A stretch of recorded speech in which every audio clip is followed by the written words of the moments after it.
Okay, today we are learning about the Erie Canal, and we'll wrap it all up in a visual map. First thing you need to do is pause this video and watch this video. Great representation, kind of 3D look, 4D, whatever, of the Erie Canal.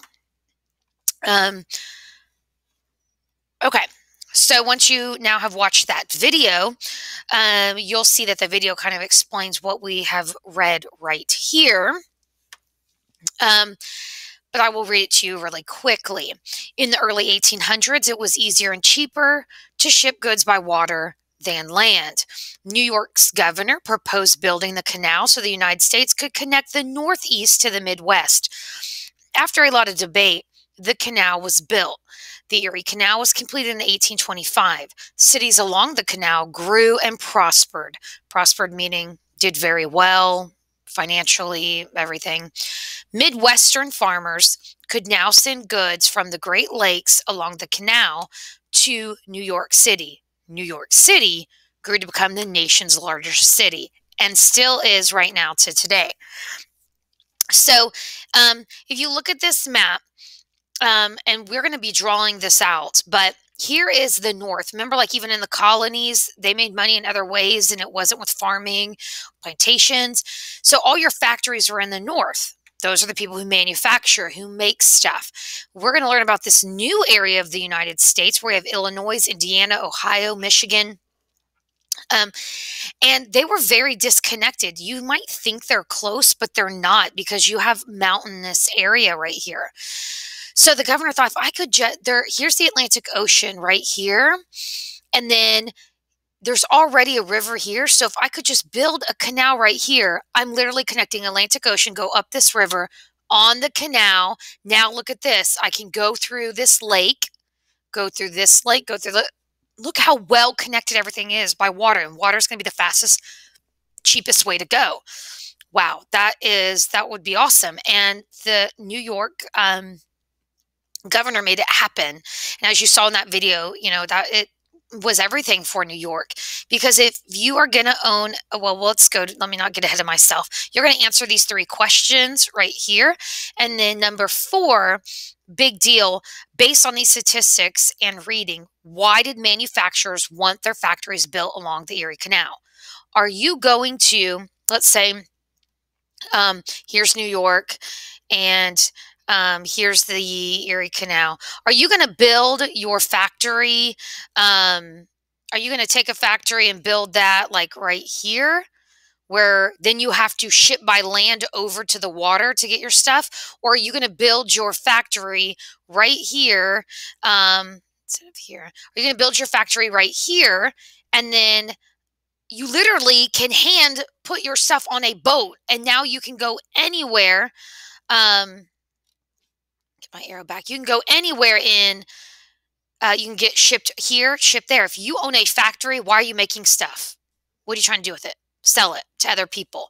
So getting people build factories along waterways, and here puts you in the middle of it all. It was just a great idea. And here's a easier to see map. See the Hudson Rivers right here, and here was the Erie Canal that was built. That man-made river changed everything, not just for New York, but for Americans. Okay, so when you have completed this page, you're going to go to here, and this is where you have to see this video to be able to understand. We have 3 new sections of America. I actually want you to do this first. So I kind of type that. Do this first. I'll kind of put this right here. You need to put in the Erie Canal. Like, where is it? I don't need it to be perfect, but yes. So that means you're going to have to, you can either put a text box and write Erie Canal. You can insert a shape and like a squiggly line or anything that looks like a river. I don't care what shape it is, just to show me where it is. I just need you to know the Erie Canal was here and not here or here or here. Just know what area that is. New York City, it's somewhere over here. So you can, again, insert text box and be like, okay, it's kind of right here, and just why NYC. So you are kind of showing me where New York City is. Factories. Factories are only in the north. That's what you need to remember as far as testing and understanding what other problems are going to occur in the future. So I can insert image, search from a web, and then type in factory, factory. There we go. And then put where the factories are. Insert that image here. I need to put where the plantations are. Y'all know where they are, in the south. And then we have this new area of farms. Remember in the colonial era, we had the middle section here. You're taking what used to be the middle region and it's going here. And this is called the Midwest. So now we have the North, the South, and the Midwest. So how would you label those? A text box. Just make a text box and label South, North, and Midwest. Midwest is now where all the farming is happening. And the telegraph lines are just like squiggly lines or lines that followed wherever the railroad tracks are. Wherever there was railroad tracks, we put telegraph lines. Okay. And then after that, you'll go here and we have to tie back in the inventions that we've already learned about. Where did the cotton gin have an impact? You'll put the name here and his inventor, obviously in the South. Mechanical reaper was for farming. Where's farming? In the Midwest. So up here in this box, you'll type mechanical reaper, and you can go back to your notes to look up who the inventor was. And then textile mills and interchangeable parts. What are interchangeable parts? They are something to do with manufacturing. Where's manufacturing? It's only in the north. A textile mill is a type of factory. So I don't care which boxes these go in, and then you'll put, but they're both they both impact the north.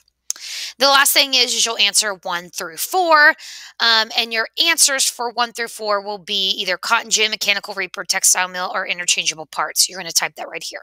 Okay, and then that will be all for this lesson so far, and I will talk to you again tomorrow. If you have questions, text me.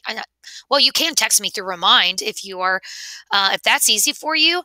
Text me through Remind. You can also write me on Google Classroom or send me an email so I can get those questions answered.